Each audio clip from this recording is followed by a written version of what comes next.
Hello, everyone. Welcome to this lecture on one of the most fundamental concepts in muscle physiology, the sliding filament theory.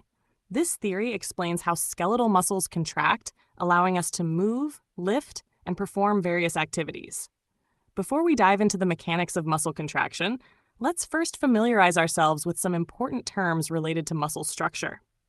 When discussing skeletal muscle, we often encounter specific prefixes like sarco and myo. Sarco comes from Greek and means muscle. Myo comes from Latin and also means muscle. These prefixes appear in various terms. Sarcoplasm, the cytoplasm of muscle cells. Sarcolemma, the plasma membrane of muscle fibers. Sarcoplasmic reticulum, SR, the endoplasmic reticulum of muscle cells, essential for calcium storage. Myocyte, a muscle cell. Myofibril, the structural component of muscle cells. Myofilaments, the contractile proteins responsible for muscle contraction.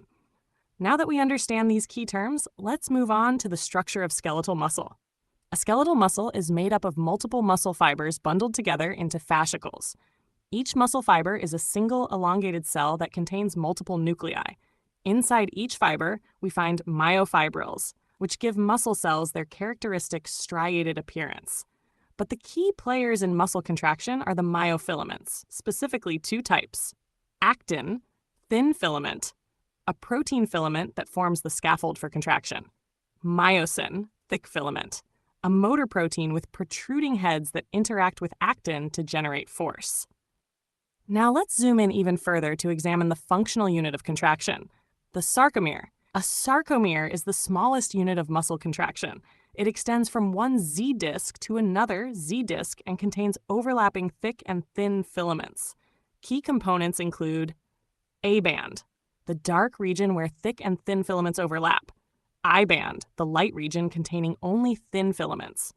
H-zone, the central region with only thick filaments, which disappears during contraction. M-line, the middle of the sarcomere, anchoring myosin filaments. Now, how do these filaments interact to produce muscle contraction?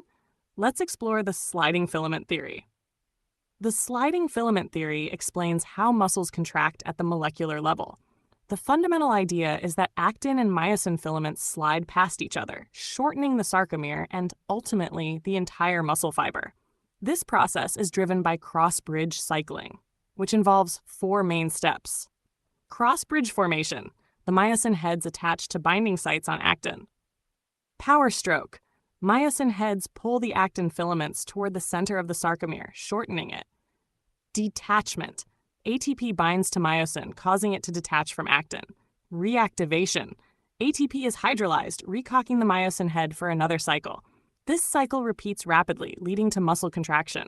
But what triggers this mechanism? The answer lies in calcium ions and the sarcoplasmic reticulum. Muscle contraction is initiated by signals from the nervous system. This happens through the neuromuscular junction, where a motor neuron releases acetylcholine, ACH, triggering an electrical impulse in the muscle fiber.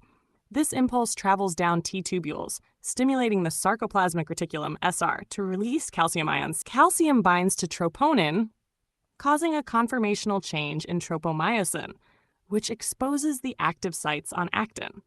This allows myosin to bind to actin, starting the cross-bridge cycle and leading to muscle contraction. When contraction is complete, calcium is pumped back into the SR and the muscle relaxes. In real life, when you lift an object, like a dumbbell, your biceps contract due to the shortening of sarcomeres in thousands of muscle fibers. This coordinated contraction produces force and movement. Importantly, the amount of force a muscle generates depends on the number of cross bridges formed and the length of the sarcomere during contraction. This explains why muscles have an optimal length for force generation, too stretched or too shortened, and they lose efficiency. To summarize, the sliding filament theory describes how muscles contract at the microscopic level.